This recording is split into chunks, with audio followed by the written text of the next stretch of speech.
from Bill Sykes. He can whip what he likes. I recall he started small. He had to pick a pocket or two. You got to pick a pocket or two. Oh, boys! You got to pick a pocket or two. We can be like old Bill Sykes if you pick a pocket or two. When I see someone rich, both my thumbs start to itch. Only to find some peace of mind, I have to pick a pocket or two. You got to pick a pocket or two.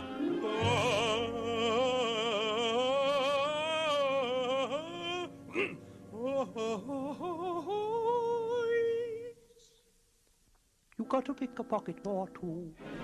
Just to find some peace of mind. We have to pick a pocket or two.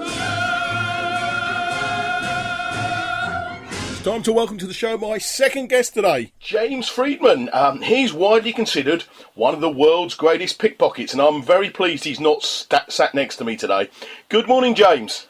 Hi Terry, how are you? I'm very good, my friend, very good. I've sort of Googled you and had a quick look on YouTube, and there's some amazing clips of you performing there.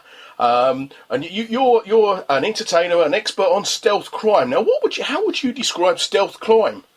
Well, stealth crime is one of the ways in which bad guys take things off you on the street. Mm-hmm.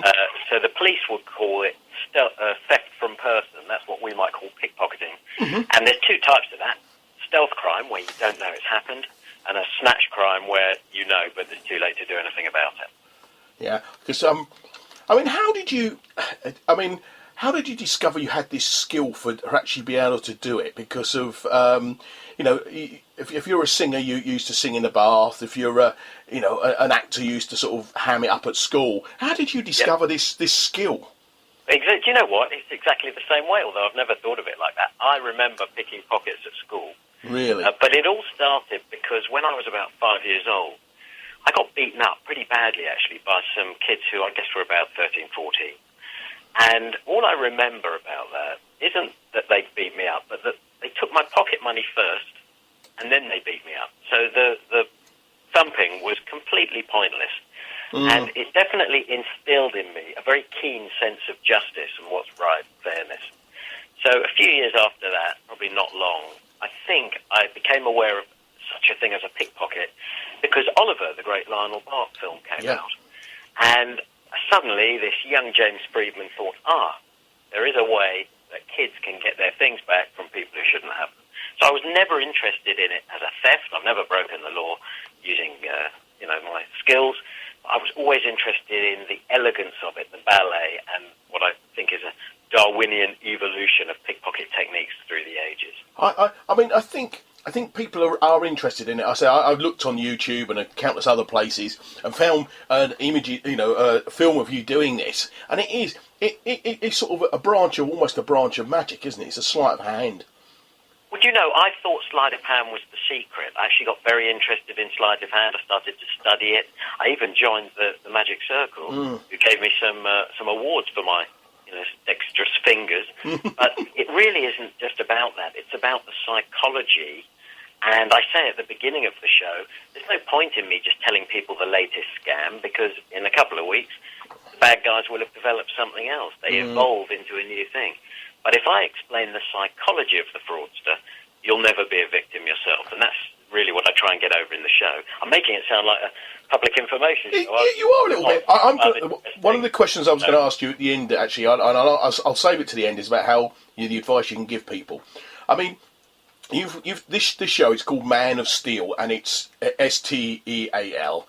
Yes. Obviously a play on Superman, I guess, really, it's a play on words, really, isn't it? It's a play on steel. Years ago, I picked the pockets of some very senior policemen who were based at New Scotland Yard, and one of the reporters in the press said, policeman meets Man of Steel. So that's where it came from, STEAL, because I steal, but I do give it all back. Yeah, I mean, I've seen clips, and you've taken this show up to Edinburgh, and you're up in London at two sort of famous theatres, the Mere Chocolate Factory and the Trafalgar Studio Theatre in the West End. And you've also been on the London Palladium stage as well.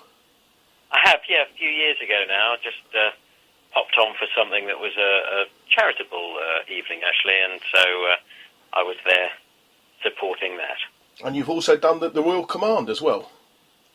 No, I haven't done a Royal Command performance. I have done many Royal performances. Royal performances. Now, so I guess by Royal Command. Royal Command, yeah. I misread my own writing. I can't read that this morning. That's all right. Lots of. I have to say, the last time that I entertained His Royal Highness Prince Charles, at the end of my show, there was a wallet missing, and Prince Charles is a member of the Inner Magic Circle as well. Yeah. And let's just say, when two of us work together, amazing things can happen. So did he pick your pocket as well then? No, he didn't. No, I gave his watch back, and a more gracious, hate to say victim, because anyone who helps me in my show always becomes the star of the show. But I've never seen anyone more gracious about having their watch returned to them. That's good. So I was going to ask you, who is the most famous person pocket you've picked? I know you did. I remember seeing you do Bill Turnbull on the Breakfast Show sofa. I remember seeing you do that that was a little while ago, but I remember seeing you do that.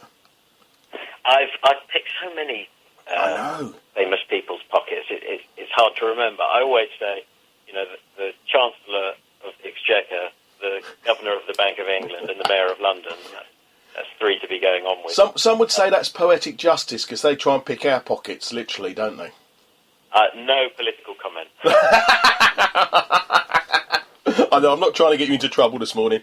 So, I know you've also worked as a movie advisor, which I found quite interesting. You worked with Ben Kingsley on their version, of Polanski's version of Oliver Twist.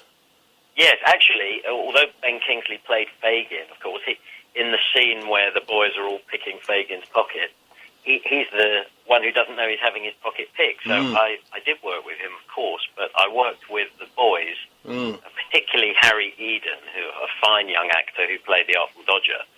And I think, if the bottom ever falls out of the acting market, he's a natural pickpocket. Is he? I mean, that must have been sort of very sweet, because of you explained earlier to us that it was watching Oliver that inspired you almost. It came full circle. It's while great, I was doing my run in the West End during that time, the greatest Fagin, Ron Moody, passed away. Oh, I actually said at the beginning of the show, this one's for him, because it absolutely had an inspirational effect on me. And although I started by thinking, pickpockets was all about that Dickensian stealing silk handkerchiefs from people's pockets, a lifetime study now has broadened. So the show isn't just about picking pockets, although I do plenty of that. It's about cash point fraud and credit card skimming and other modern fraud and cybercrime.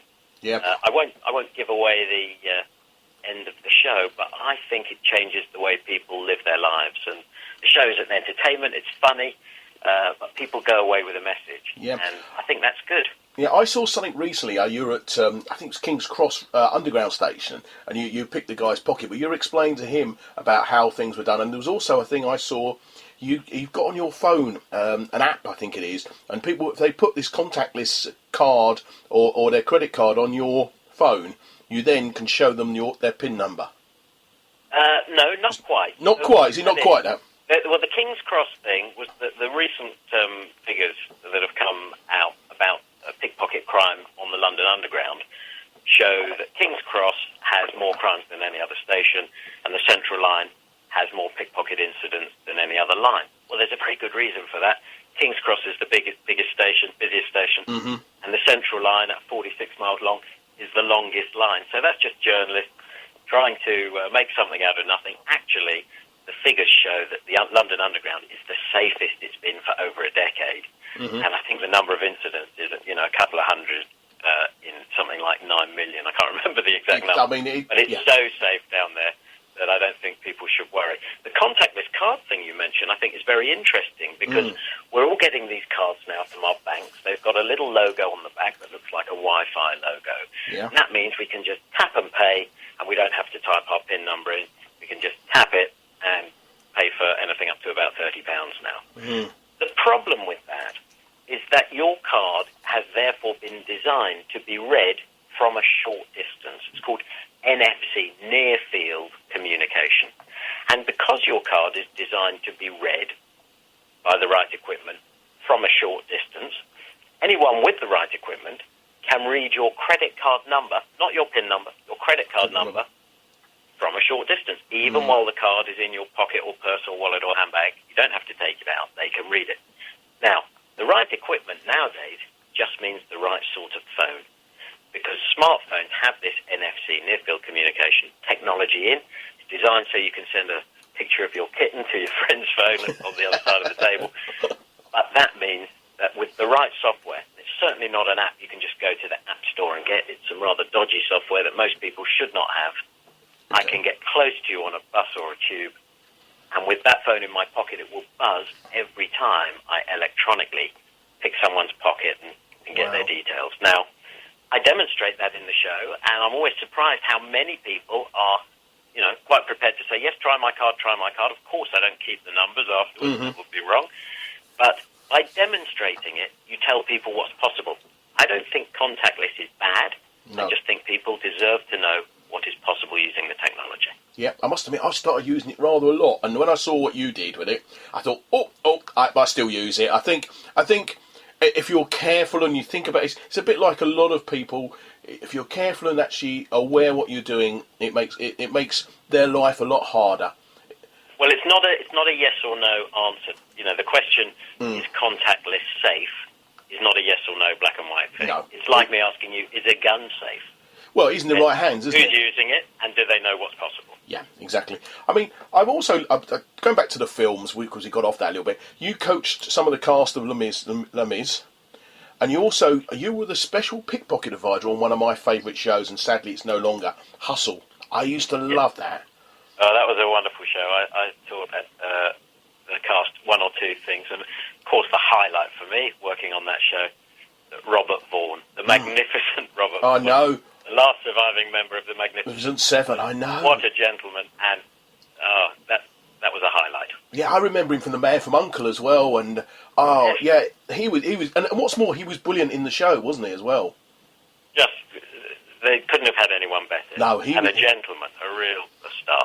Yeah, and also you've worked with Edward Norton as well. Yeah, so I mentioned before that I learned some sort of sleight of hand techniques, and if you remember a film called The Illusionist, I do indeed. At the end of The Illusionist, there's a little bit of pickpocketing in there where something is vanished. I won't spoil the film if you haven't seen it, but lots of magic in there, and I was an on-set advisor for Edward, yes. Yeah, and you've also worked with Ian McKellen. You've worked with some great people. Well, I suppose it's because, Terry, if someone needs to learn how to pick a pocket or two, you can't just Google your local pickpocket. Most of them work very hard to stay under the radar. True. So, when I was working in London in the late 80s, I saw a lady walking along, and she had a purse sticking out of her bag, and I thought, she's not careful, she'll lose that. And I have that thought about 20 or 30 times a day. I don't have time to warn everyone. But at the moment I was thinking, if she's not careful, she'll lose it. I saw a guy close on her, steal the purse and put it into his pocket. And if I'd been smart, I would have kept walking, but I didn't. Something inside me snapped, and I bumped him, stole the purse back and ran after the woman to return it. And I thought, I had to calm her down because she thought I was the thief originally, but once she'd calmed down and gone on her way, I felt this hand on my shoulder, and it was the original pickpocket who insisted we had a chat, took me for a little walk, and tried to recruit me. And I had to explain, no, I'm not a criminal. I do this for good reason. And from that chance meeting, we became friends. The guy's died a long time ago now, but I don't think he ever really hit anyone's radar. His wife always talked about, he's gone to the office, he's at the office. He only worked in Mayfair and Knightsbridge. He was dressed in handmade shoes and Savile Row suits. But crime does not pay. He lived in a tiny little, grotty flat in not the best area of London. Oh. I'm pretty sure that his children, who are probably still alive, they would be about my age, I don't think they knew what he did